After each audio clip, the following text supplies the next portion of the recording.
We have a quorum. So let's go ahead and get started here. So we'll call the meeting to order, and then I need I don't know who's running the show here, but I guess I need the new and improved preamble. Can you see that, Mr. Chair? Yep, got it. I followed your advice and I tried to tighten it up a little bit. Yeah, no, it's definitely shorter. Notwithstanding any provision of the EDA bylaws to the contrary, as permitted under Virginia Code 2.2-3708.2A3, Albemarle County's continuity of government ordinance and declaration of a local state of emergency, and the EDA resolution of April 21, 2020. We are holding this meeting by real-time electronic means with no authority member physically present at a single central location. This is because the pandemic's catastrophic nature makes it impracticable or unsafe to assemble in a single location. All authority members are participating electronically. All authority members will identify themselves and state their general physical location during the roll call, which we will hold next. This meeting is being recorded and will be uploaded to the county's website. The public has real-time audio-visual access to this meeting over Zoom and real-time audio access over telephone, both as provided in the lawfully posted meeting notice. The public is invited to offer live comment during the public comment period. Comments are limited to 3 minutes and must be germane to matters on today's agenda. So, I believe that real time is hyphenated. Fourth sentence. I don't know. No idea. It's a relatively new phrase that I don't think the dictionary makers have weighed in yet, so we can do it either way. All right. Well, so Richie, can you call the roll?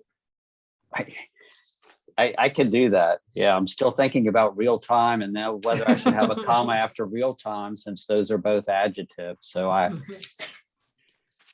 Mr. I Ray's couldn't got me even tell you thinking. what the rule that applies to that is. So. All righty. Director Long, Present in the city of Charlottesville. Director Ray, Present in the county of Albemarle. Director Shreve, Present in the county of Albemarle. Director Munson, Present in beautiful downtown Scottsdale. Director Imhoff, Present in Albemarle County. Director McNaughton, Present, Troy, Virginia. let's see, and Supervisor McKeel. Present in the notable magisterial district of Jack Jewett. All righty, that's everyone, Mr. Chair, and so we have a quorum. Okay, great. So next is matters from the public. Is there do we have anything, Jennifer? We do not currently have anybody signed up. Let me ask the audience if there's anybody that would like to speak. Please indicate by raising your hand. We do not. All right, then let's move on to the approval of the minutes. I had one comment that I think may be a typo on page 6. There's a reference to a RIF grant, and I think maybe that should be something else. Oh, maybe it is a RIF grant and I didn't remember that. I think it's supposed to be VIF, right? No, sir, that stands for Regional Innovation Fund. All I right. think we should probably spell that out, though. Okay. All right. Well, it's not a typo. Reading is fundamental. Remember that one? That's right.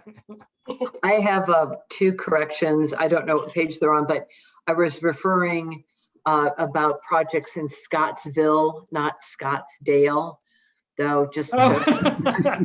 and I think in that same area, we refer to the EDO, and I think it was meant to be the EDA. So that's just little stuff. Well, that makes a lot more sense. I didn't remember a discussion about Scottsdale, but I thought, maybe.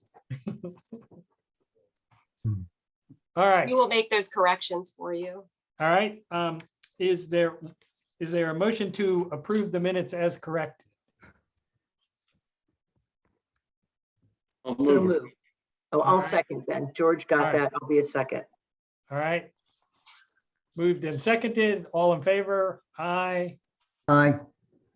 All right. The minutes are approved. Financial report.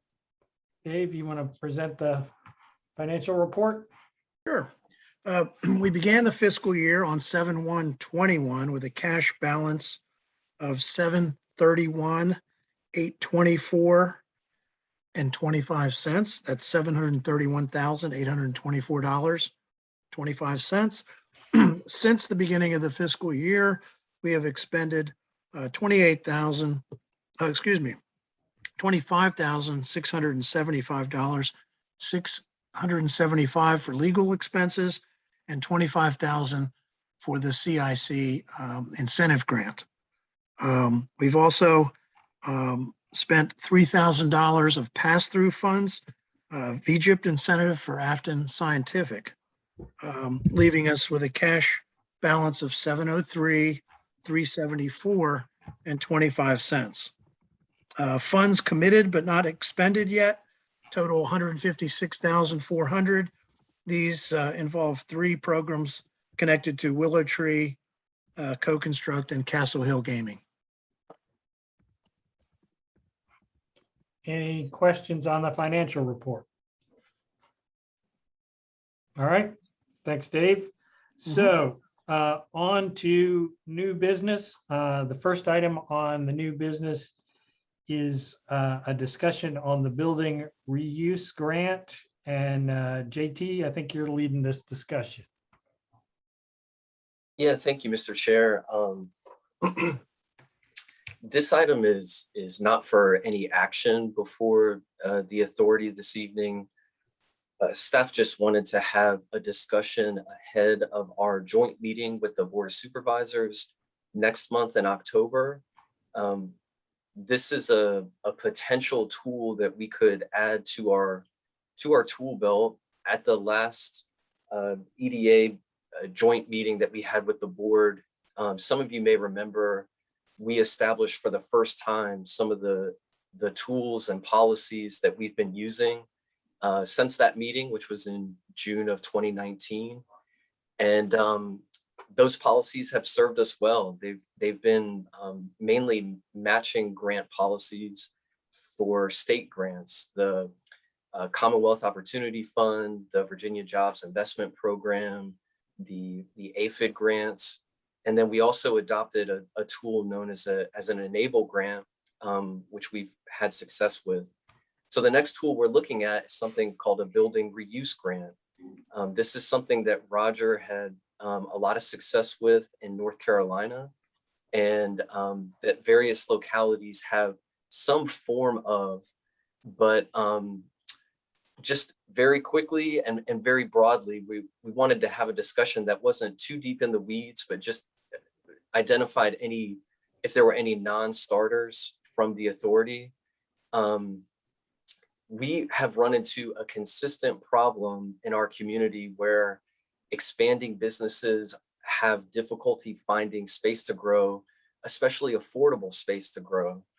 And this typically starts with Jennifer doing such an excellent job with our business retention and expansion program to connect existing businesses with resources.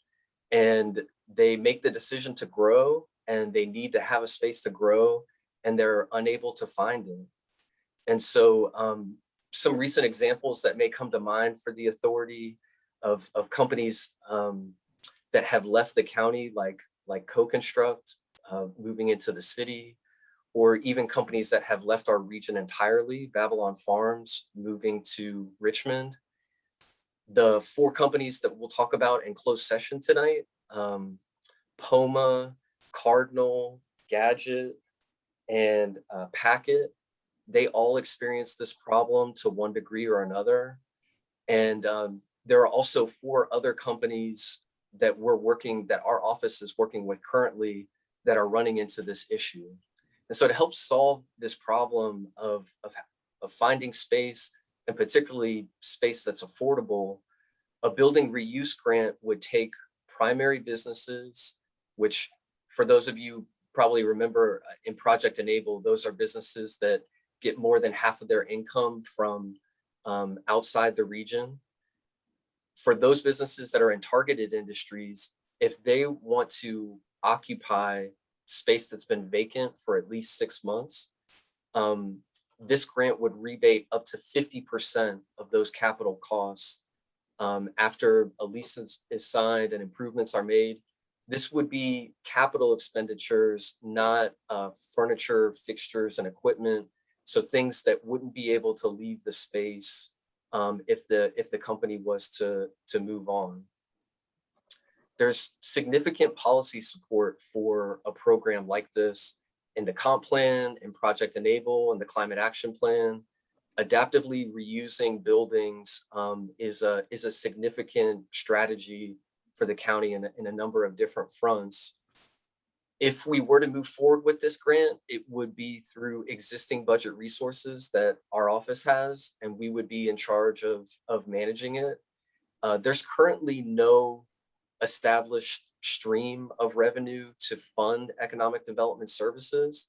It's been funded year over year through various opportunities. So that is something that we would have to think about further. But I want to run through one example before getting feedback from the authority. So very creatively, we called this project example. This is let's say a manufacturer that's looking for 10,000 square feet of industrial space. What we most often see is that a company will hire a broker, and that broker will identify different options for them. Albemarle County typically is the most expensive option that the company is considering. And usually that's double or more of the other options that a company is considering. And oftentimes the space that they find, not only is it just more expensive generally, but it also requires a significant amount of upfit to make it suitable for their purpose. So in this example, we're identifying that the space in Albemarle would be $17 a square foot and need $100,000 of investment for the company. And so with the building reuse grant, our office would be able to assist with up to $50,000 of those costs to make the space in Albemarle more attractive, more feasible for the company. And so in this case, that would be for improvements to a loading dock, improving the HVAC system, electrical system. Those are the typical kinds of investments that you might see covered by a grant like this. Not covered are going to be things like computer hardware, landscaping, furnishings inside the building, those types of things. This would be electrical, plumbing, drywall, significant capital expenditures required to locate. So with that sort of background and example in mind, we just want to know if the authority has any non-starters with a program like this, and we'd love to receive your feedback, questions, suggestions, and if you would like us to go forward, we talk about it again with the board on October 19th. Hey, JT, it's Steve. I don't have an objection. I just have a question. That cost per square foot, is that realistic? Yeah, absolutely. I would, this example was taken from, it's sort of an amalgamation of several different projects we've worked on. I mentioned the 4 that we'll discuss in closed session. We may be able to talk about some of the specifics for those, but I would say the numbers in this example, you know, County C might be like an Augusta County or city of Waynesboro. County B, for example, could be like a Fluvanna or a Greene County. Okay. If we're talking about other possibilities in our region. Yeah. Well, no, I mean, I'm just thinking $17 a square foot is pretty good. I wish I could find that. Yeah, and I'm speaking of, you know, I'm thinking of industrial space and needing significant work. So, you know, Okay. probably, you know, a lower class space for like a manufacturer. Got it. Okay. Yeah, and Steve, and to your point, Class A office space in Albemarle County has been running for Class A $30 to $32 a square foot. And for example, a code building is going to be $40 a square foot. It's a little, there's a significant difference between Class A office and what we're talking about here in terms of sort of flex space, if you will. Copy that. Okay. Roger, are those means or medians? Those figures you just cited. Those were, I'm going to call them benchmarks. That was Peter Jefferson Place and the North Fork Discovery Park. That's about what they're going for Class A office space at those two locations. And the code building is obviously $40 a square foot. The further out you move, generally the further out you move from downtown, the more the less the cost becomes. For example, Morris Creek, which is on the Broadway corridor, they're proposing it's going to be around $26 or $27 per square foot. The Barnes Lumber project, which has yet to come to fruition, but we're a partner in, I know the developer is projecting $20 to $22 a square foot. So the further you get away from the core of the city, generally the less expensive Class A office space becomes. Yeah, understanding that, not sure how I would frame this query, but one of the new phenomenon we're seeing in commercial real estate is that with places that have significant vacancy periods, in which you might expect lease rates to begin to soften, we're not seeing the kind of softening for a number of interesting but increasingly common reasons, part of which has to do with the ability to borrow against certain types of business and historical rent values, lease values, et cetera. Would it be possible, given the geographic variation, given the variation in the class of space, to institute some kind of a requirement that you would, to be eligible for this grant, the prevailing lease rate could be no higher than some kind of a median for that class of property?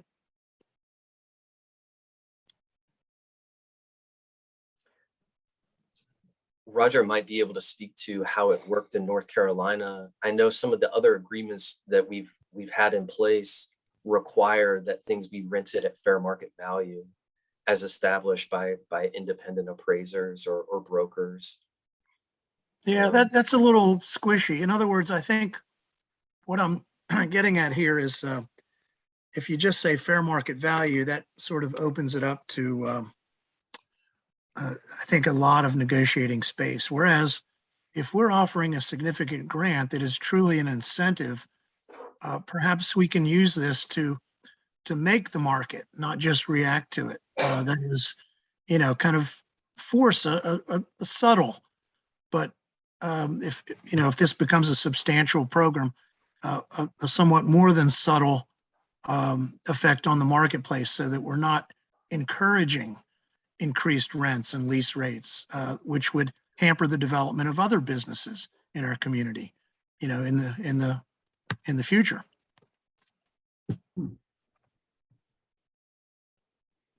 Understood. Yeah.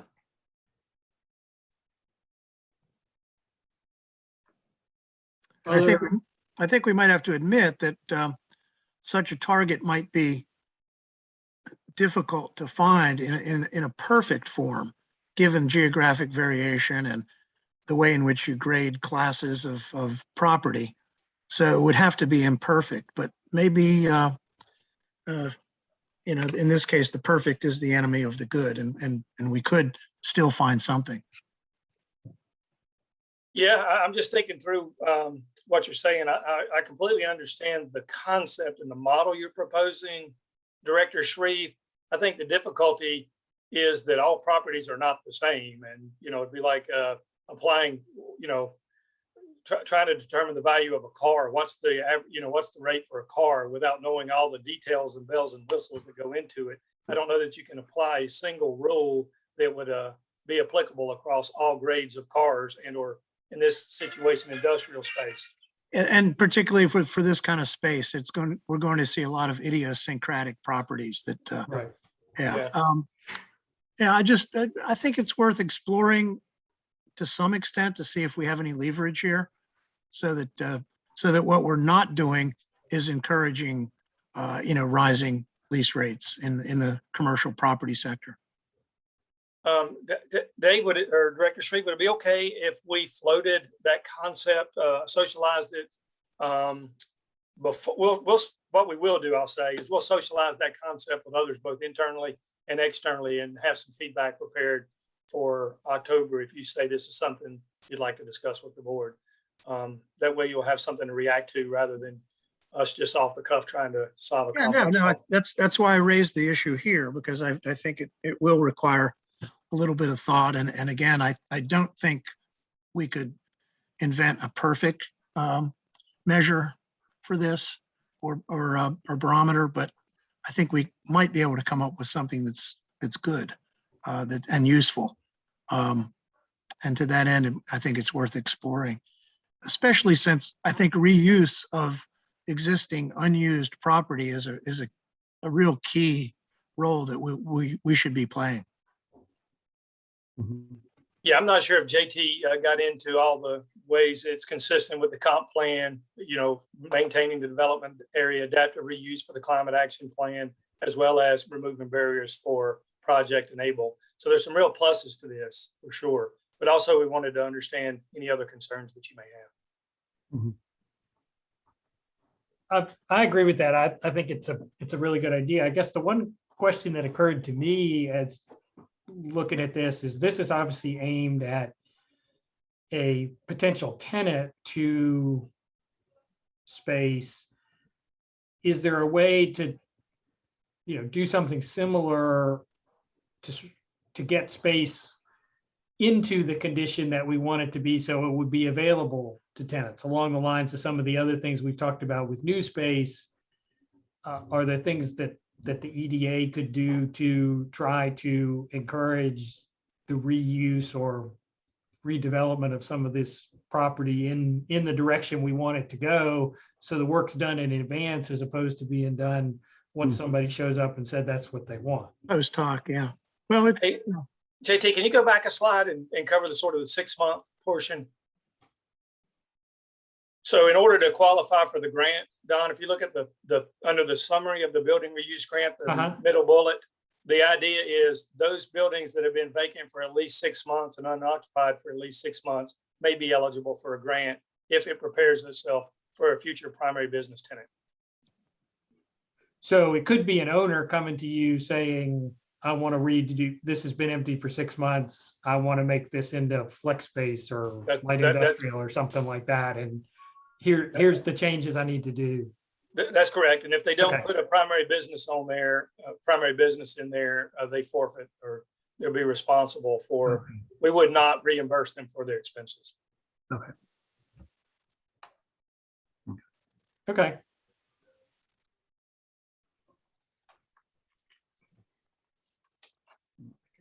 All right. Any other questions or comments? No, I'm just very supportive. Thank you for pulling this together. It looks really interesting. Yeah, I think it's a great idea. Okay. So next on the agenda is the director's report. Roger. Well, certainly. I just wanted to report that last month or thereabouts, we reinstituted our business retention and expansion program. Last month alone, Jennifer visited 9 businesses. As you may recall, we have a goal of 4 visits per month. She doubled the target. There is a high demand. In October, you'll learn about the results of that. Also want to let you know that this is going to be, although it'll be a succinct update on what we've been doing, it's not without consequence. Albemarle County was shortlisted for a significant and complex economic development project. After staff ensured the project was consistent with the comprehensive plan, project and the ABLE, it did not conflict with county goals or strategic plans. This exciting project required collaboration amongst the Virginia Economic Development Partnership, the University of Virginia, Dominion Power, Rappahannock Electric, Albemarle County Service Authority, Charlottesville Gas, VDOT, the County Exec's Office, the Board of Supervisor, and the company ourselves. So the EDA team and many of the partner agencies I just mentioned spent the latter part of August and early September focused on ensuring the county could accommodate this significant project. We presented this information to the company in Richmond recently and expect to know more about our status and application in November. So big news there for our county. And then JT, you want to talk about Kimley Horn? Yeah, a longstanding goal of the economic development efforts of the county have been to just simply wrap our arms around our existing inventory of commercial and industrial land in the county, just to get a baseline for setting goals and directing policy, and what sorts of grants should we be pursuing and activities that would maximize our site readiness efforts.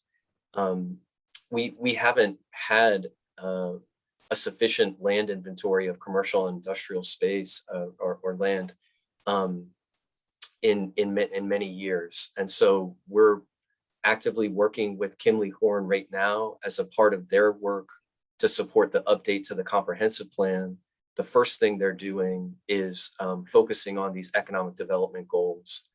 And so their analysis will include not only a simple inventory of that commercial and industrial land, but some ranking of its quality along economic development parameters. So what's its attractiveness in terms of proximity to infrastructure, or attractiveness with its proximity to amenities, to give us a sense of our goal is to have a diversity of product for economic development projects.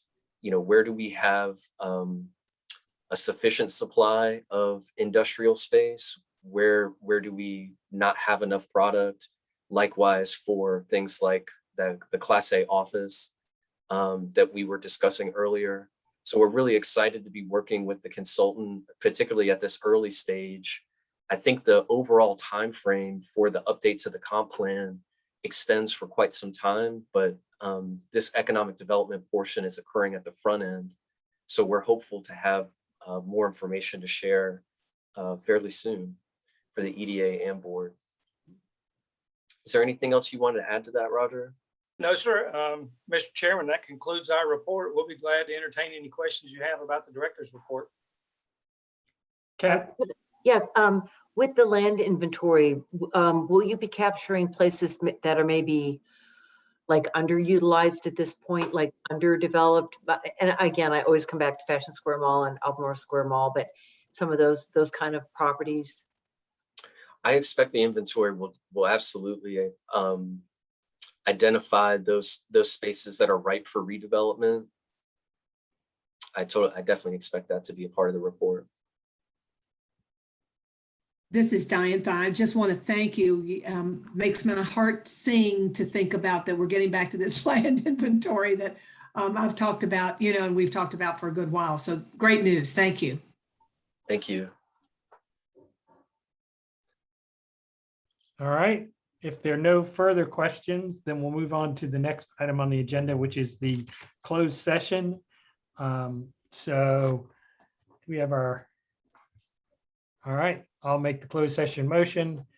I move that the Albemarle County Economic Development Authority go into a closed meeting as authorized by the Virginia Freedom of Information Act, Section 2.2-3711A of the Code of Virginia under subsection 5 and 6 to discuss and consider the expansion of 4 existing Albemarle County businesses, projects Packet, Poma, Cardinal, and Gadget, where no previous announcement has been made of their interest in expanding their facilities in Albemarle County, and where the investment of the public funds to support such expansions involves bargaining and, if made public initially, would adversely affect the financial interests of the EDA and Albemarle County, and subsection 7 and 8 to discuss and consider consultation with legal counsel and briefings by staff members pertaining to probable litigation in one matter involving a breach of contract, where such discussions in open meeting would adversely affect the negotiating or litigating posture of the authority and require the provision of legal advice. Is there a second? I'll second. All right, there's a second. All in favor? Aye. Aye. All right, Aye. any opposed? No, all right, well, let's, where's our link? Is it in the chat or are we? There we go. It just popped in. Just popped in. All right, thank you, Jennifer. See everybody in the secret meeting room.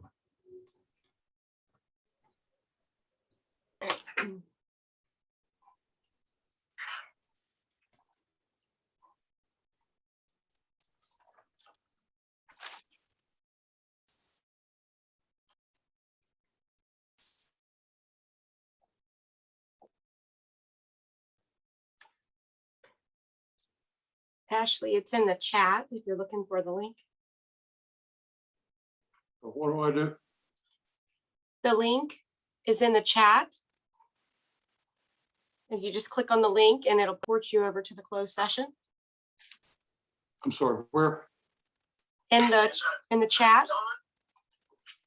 Okay, gotcha. While we're waiting for everybody to come on, Does that work? Did you see it? I still see the seal.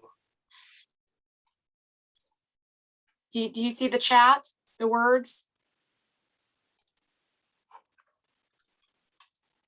Let's see. I did chat. You see the little link? Yep. I clicked it. It might ask you to accept it or to move. Do you want me to text it to you? Yeah, Okay. I'm gonna shut this down. Okay.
What is Zoomtopia?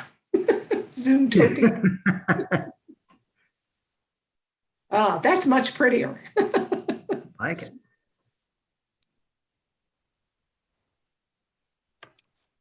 Is that Carter's Mountain? You're muted, Jennifer. Either that or it's the one spot on Pantops with vegetation.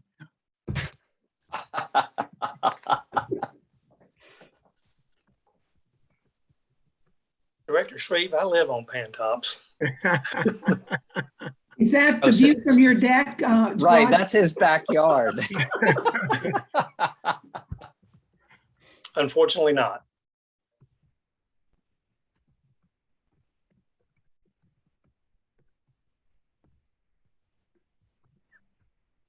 If you're in the county office building this time of year, it's I think in the fall or as fall approaches, and then as winter turns into spring, the crows get real active. So they're flying back and forth. There's a, what do they call it? A murder of crows? Murder of crows. It is A a murder of crows, and they are just having, it's like post-convention activities. They're partying like rock stars outside my window.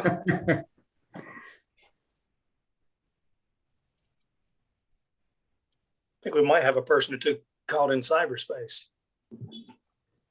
Yeah, so I will be leaving soon. Yeah, we're missing some folks, aren't we? Perhaps right after the vote is taken, I can depart. What happened to Kat? She usually comes quickly. I believe they're in the attendee rooms. Jennifer has to move them over and invite them in. Here comes Dawn. Okay. I was stuck in the audience for a little while.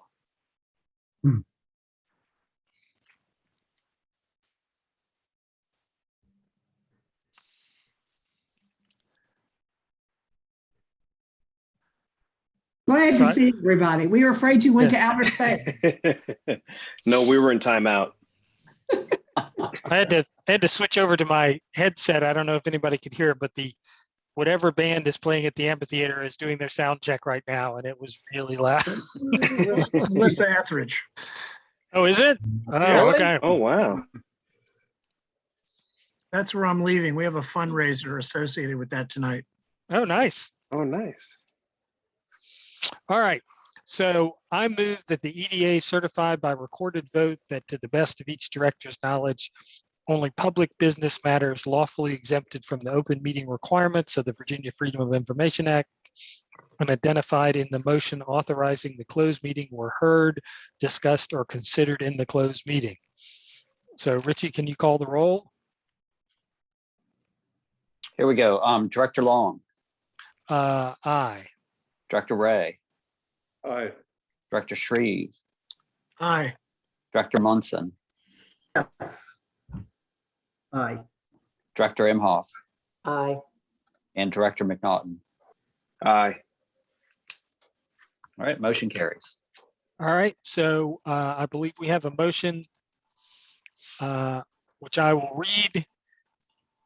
So I'm moved the EDA to accept installment notes from Use Guys LLC in satisfaction of amounts due under the governor's AFID fund performance agreement dated July 2015 and the Economic Opportunity Fund performance agreement dated July 2015, materially and substantially the same as the attached drafts, and to authorize the chair to sign such installment notes, each requiring $225 payments every other month, 450 total, starting and being due February 2020 and ending with final payments due in April and June 2025, if not prepaid in advance without penalty, and both notes providing an interest-free grace period through 2022 with an interest of 4% per year being added thereafter.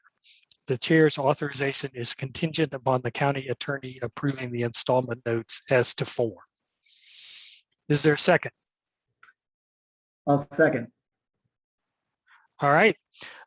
So is there any discussion on the installment notes? Okay.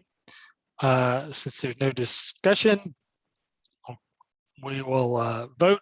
All in favor of, Rich, do you want a roll call vote or? I can do it real quick and I'll check Okay, it. Let's all see. right, We'll so- start with Director Shreve, Aye. Director Long, Aye. Director Ray, Aye. Director Munson, Aye. Director Imhoff, Aye. and Director McNaughton. Aye. Motion All right. carries. Thank you. All right, so on to unfinished business. The joint meeting on October 19th. JT, see your name associated with this? Oh, well, this is just a reminder of some of the planned agenda items that we'll discuss with the board at the joint meeting. Now will include the building reuse grant and as well as the other topics seen here. Okay, any questions? And I guess, is there a possibility we may have additional things to approve while we have a joint meeting? Yes, there'll be a joint closed meeting, and I expect that coming out of that closed meeting, we'll have items to vote on. Okay, I'd just be curious what would be under when you say update the memorandum of understanding.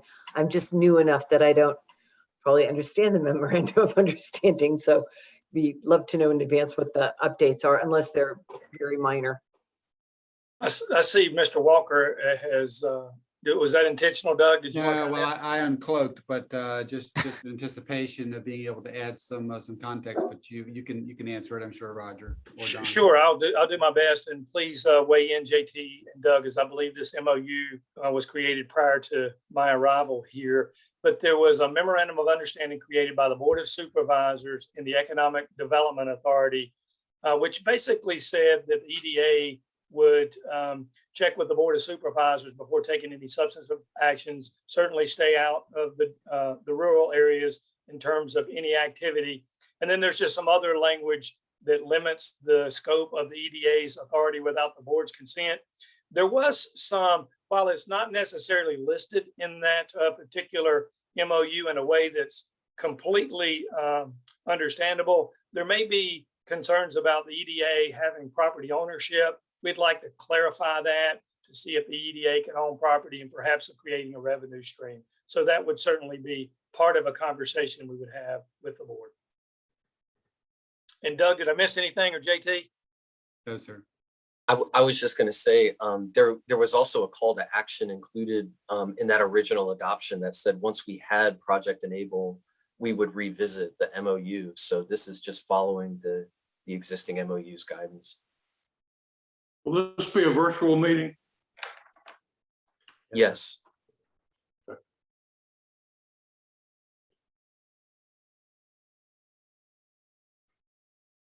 all right.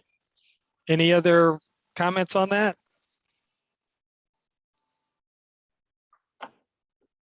Any other matters? I know one matter that I promised to do is to welcome Ashley to the economic development team. She's working with the Economic Development Office, and we welcome her to our meetings. Welcome. Welcome. Aye. Any other matters? All right, hearing none, I guess we will adjourn, and the next meeting will be the joint meeting, and that's at our normal time, so 4 p.m., correct? Yes. All right. Thanks, everybody. Aye. Bye. Thank Take care, you. y'all. Bye, guys. Thank Stay you. healthy. Bye. Thank you. Have a great one.